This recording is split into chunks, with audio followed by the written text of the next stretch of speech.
Assalamu alaikum, dear students.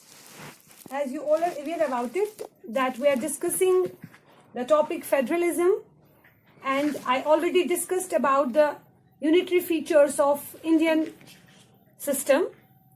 So let me tell you once more that in India we have adopted partly federal and partly unitary system. And in Indian system, this is quasi-federal and quasi-unitary, said by scholars.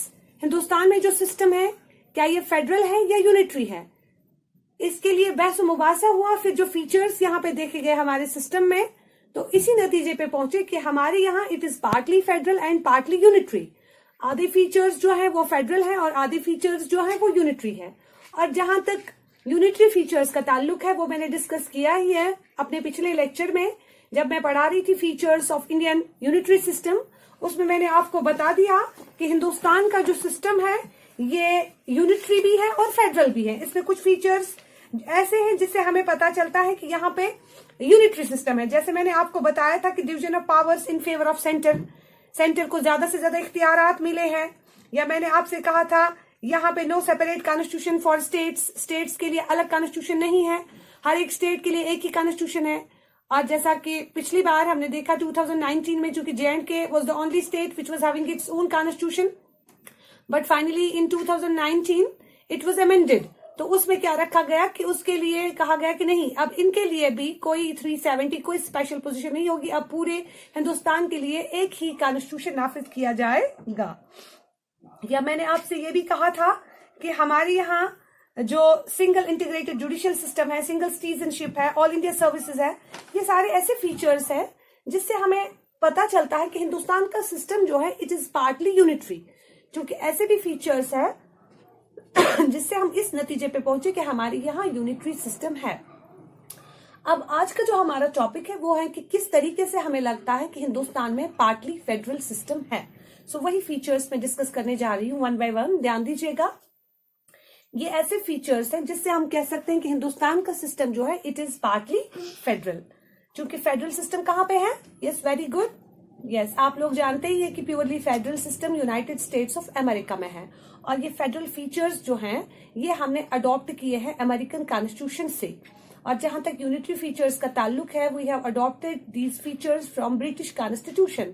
As I earlier told you in your chapter first that Indian constitution is the bag of borrowing of other constitutions of the world. It means we have adopted so many features from different constitutions of the world, and so far as these federal features are concerned, we have adopted these features from American Constitution। क्योंकि America is the state where there is purely federal system, वहां 50 states है और हर state को बराबर इख्तियारात दिए गए हैं। तो number 1 is division of powers. ध्यान दीजिएगा, हमारे यहाँ जो सिस्टम है वो है कि यहाँ डिवीजन ऑफ पावर्स है। सबसे पहले तो मैं आपको ये बता दूं बच्चों, यहाँ पे हिंदुस्तान में क्या है, 2 फॉर्म्स ऑफ गवर्नमेंट है, union government and state government.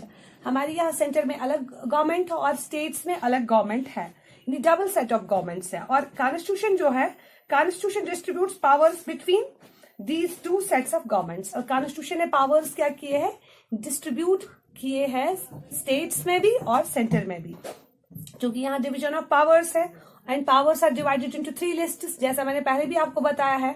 Union list कहिए या स्टेट लिस्ट कहिए, उसके बाद है यूनियन लिस्ट कहिए या स्टेट लिस्ट कहिए, उसके बाद यूनियन लिस्ट कहिए या सेंट्रल लिस्ट कहिए, दूसरा है state list, and third one is concurrent list. और जहां तक यूनियन लिस्ट की बात है या सेंटर लिस्ट की बात है जिसको हम कह सकते हैं, तो इसमें 97 डिपार्टमेंट्स आते हैं which are under the control of central government. ये ऐसे डिपार्टमेंट्स हैं जिस पर सेंट्रल गवर्नमेंट खुद लॉ बनाती है। यानी इसमें हमें यहाँ पे आएगा रेलवेज आते हैं, इसमें हमारे यहाँ पे एटॉमिक एनर्जी आती है, फॉरेन अफेयर्स आते हैं, डिफेंस आता है। ये ऐसे डिपार्टमेंट्स हैं जिस पर सेंट्रल गवर्नमेंट खुद लॉज बनाती है, 97 डिपार्टमेंट्स।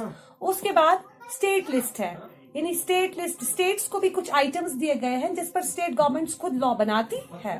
तो हमारे यहाँ जो स्टेट्स है they are attaining 66 department, 66 items जिस पर स्टेट गवर्नमेंट्स खुद लॉज बनाती है।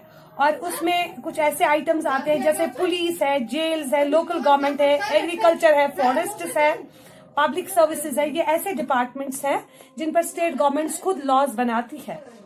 Then there is concurrent list, ये ऐसे डिपार्टमेंट्स हैं जिस पर बोथ सेंटर एंड स्टेट जो है मिलके लॉ बनाती है। जैसे इसमें मैरिज आता है, डिवोर्स आता है, ये कुछ ऐसे डिपार्टमेंट्स हैं जिसमें दोनों स्टेट्स और सेंटर मिलके लॉ बनाते हैं।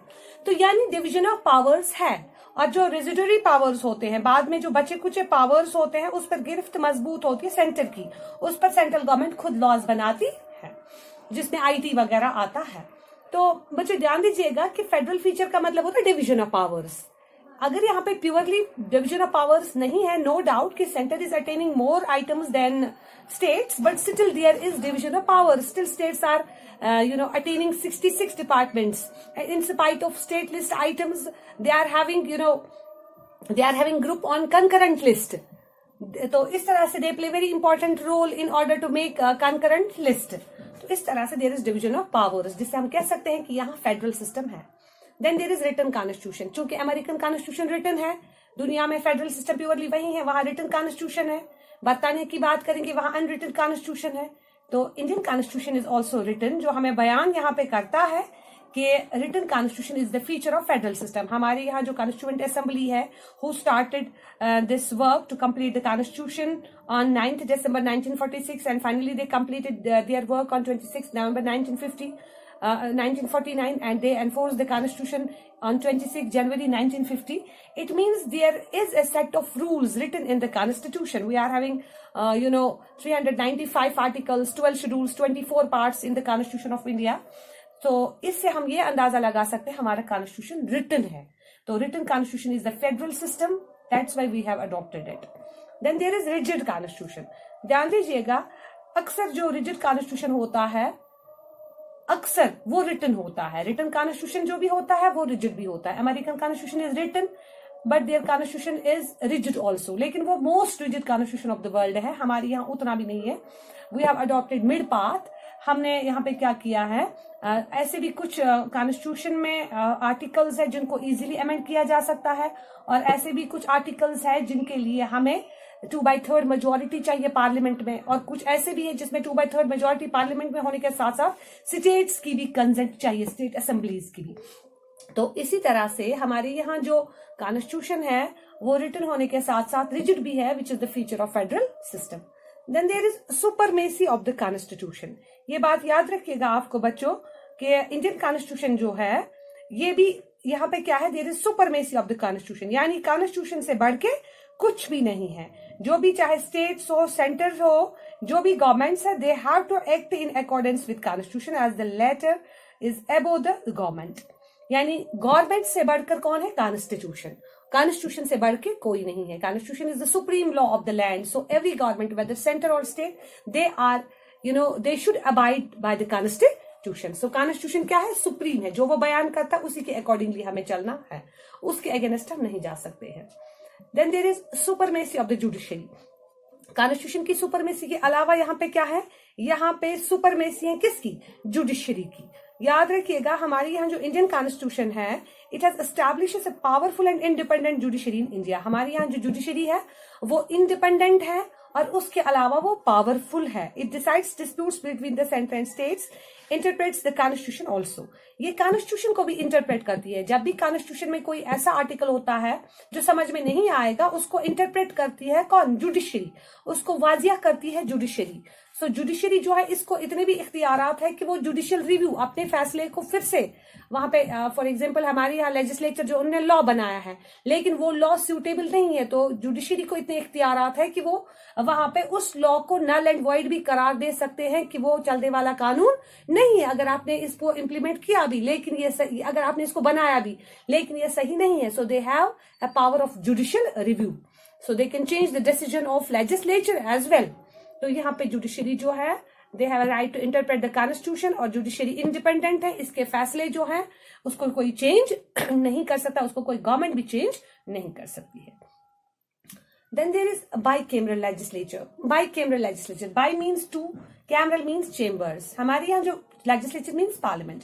हमारे यहाँ जो parliament है, Indian parliament is having two houses, लोक सभा as well as राज्य सभा. So this is the feature of federal system. याद रखिएगा, लोक सभा lower house है और जो राज्य सभा है वो क्या है, वो अपर हाउस है, परमानेंट चेंबर है, जो इसको डिसॉल्व नहीं किया जाएगा। जबकि हम यहाँ पे बात कर रहे हैं कि हमारे यहाँ जो बाइकैमरल लेजिस्लेचर है इसलिए बनाया गया है कि अगर एक हाउस जो है, if one house will make a law in haste, second will have a look upon their decisions, so they have a constant vigil upon each other. इस तरह से हमारे यहाँ जो बाइकैमरल लेजिस्लेचर, लोकसभा राज्यसभा है, तो ये ऐसे हाउसेस है, राज्यसभा रिप्रेजेंट करता है स्टेट्स को और लोकसभा रिप्रेजेंट करता है मासेस को। तो ये सारा जो है ये फीचर है फेडरल सिस्टम का जिसको हमने भी अडॉप्ट किया है। Then there is dual polity.